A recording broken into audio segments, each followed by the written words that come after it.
Madame, Monsieur, ravi de vous retrouver sur les antennes d'Africa 24 pour une nouvelle édition de l'invité du jour. Vous faites bien de nous rejoindre. À l'heure où les rapports de puissance se redessinent autour de la maîtrise des technologies, des données et de l'innovation scientifique, l'Afrique se trouve face à un impératif stratégique, ne plus être consommatrice mais productrice de savoir et de solutions. Dans ce contexte, les mathématiques, socle des avancées en intelligence artificielle, en finance, en ingénierie ou encore en modélisation climatique apparaissent comme un levier stratégique de souveraineté et de transformation. C'est précisément autour de cette problématique que s'inscrit la conférence internationale et masterclass en mathématiques conduite par le professeur Abdon Atangana avec pour thématique le rôle des mathématiques dans la transformation de l'Afrique. Pour en parler justement, nous sommes en compagnie du professeur Jean-Emmanuel Pondy. Professeur, bienvenue sur le plateau d'Africa 24. Merci pour l'invitation. Professeur, dans un monde structuré par la compétition technologique entre grandes puissances, notamment autour de l'intelligence artificielle et des semi-conducteurs, en quoi les mathématiques deviennent aujourd'hui un instrument de puissance géostratégique pour les États africains? Eh bien, selon nous, les mathématiques sont le socle de la connaissance scientifique. Et il y a les mathématiques fondamentales, certainement, mais aussi les mathématiques appliquées que l'on voit dans l'ingénierie. Et à mon avis, il faut que les jeunes Africains comprennent que la maîtrise de cette science-là, ou de tous ces segments qui sont les sous-chapitres des mathématiques, conduisent justement à la transformation d'un continent, d'un pays, parce que c'est avec cela qu'on peut changer la donne, améliorer les vies et apporter des instruments, des outils qui vont faire en sorte que eh bien, la vie soit meilleure grâce à cette interaction-là.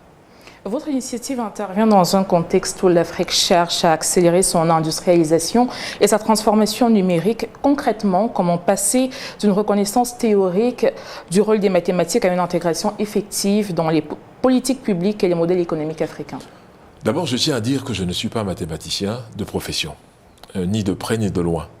La conférence dont il s'agit a comme but justement de conscientiser les jeunes Africains par rapport aux nombreuses possibilités qu'offre le champ des mathématiques.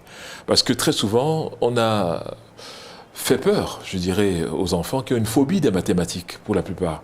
Alors que c'est précisément dans les mathématiques qu'on arrive à former des ingénieurs, et lesquels ingénieurs peuvent transformer l'univers qui nous entoure. Et les mathématiques ne sont pas seulement les cosinus et autres qu'on nous a enseignés, mais les constructions, y compris dans les arts. Quand vous prenez un bâtiment, le bâtiment se construit à base de calculs. Quand vous entrez dans un véhicule, eh bien, il faut comprendre que c'est à base des calculs également, sans parler naturellement des avions.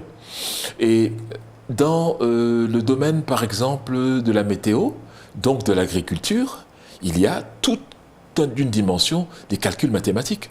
Donc, si nos jeunes apprenants ne comprennent pas la déclinaison des mathématiques dans ces différentes rubriques, eh bien, ils penseront toujours que c'est dangereux pour eux. Il y a une sorte de mystification des mathématiques que nous souhaitions justement adresser et pour leur dire que non, dans ce domaine-là, il y a des besoins qui sont réels et un déficit constant et chronique là-bas fait que toute pensée de développement, toute pensée de transformation est de plus en plus, disons, mise de côté.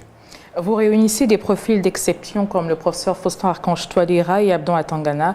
Quel message stratégique souhaitez-vous envoyer à la jeunesse africaine à travers ce dialogue entre science de haut niveau et leadership politique? D'abord, c'est de leur dire qu'il y a des Africains qui ont commencé là où ils sont aujourd'hui et qui sont arrivés au toit du monde dans leur domaine, sur la base du travail, de la détermination et surtout de la recherche de l'excellence. Et si leurs aînés que vous venez de citer en sont arrivés là, eh bien, nous espérons que ça fera chez eux un déclic pour qu'il y ait émulation. Et donc, c'est pour ça que nous avons pensé que c'était mieux que ces personnalités soient devant ces jeunes pour qu'ils puissent leur parler, ils puissent leur donner des conseils et qu'ils puissent les stimuler justement à se réveiller et à savoir que c'est possible, c'est faisable, car devant eux, il y a la preuve que cela est possible. L'un des défis majeurs du continent reste la fuite des cerveaux scientifiques. Selon vous, quels mécanismes institutionnels, financiers ou symboliques peuvent être mis en place pour retenir et valoriser les talents mathématiques africains sur le continent? Alors, qui dit mathématiques, c'est surtout, je dirais, la science en général et la connaissance de façon particulière. Une société qui ne valorise pas la connaissance comme étant un moteur de sa transformation est vouée à l'échec et est vouée aussi à la subordination par rapport aux autres. Parce que nous ne pouvons pas attendre que les autres résolvent leurs problèmes dans leur contexte et puis éventuellement nous venions prendre dans ce qu'ils ont fait pour les appliquer chez nous. Non, je crois qu'il faut comprendre que nous devons résoudre nos problèmes autant que faire se peut avec la possibilité de contextualiser les réponses d'ailleurs par rapport à nous. Et donc, il faut avoir une philosophie.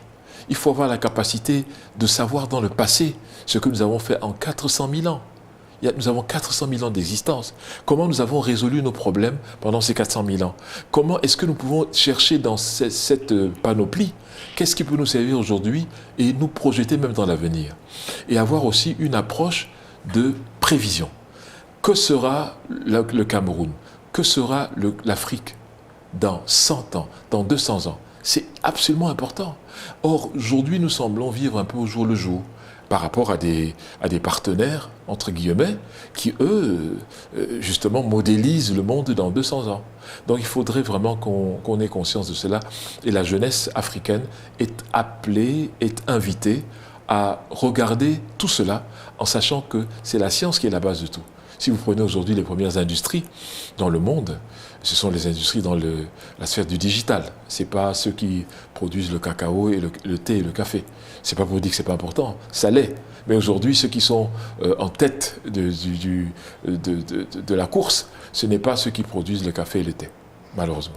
Professeur Jean-Emmanuel Pondy, merci d'avoir répondu aux questions d'Africa 24. Merci, nous invitons tout le monde à venir à cette conférence. Madame, Monsieur, c'était l'invité du jour. Merci de l'avoir suivi. À très bientôt pour un prochain numéro.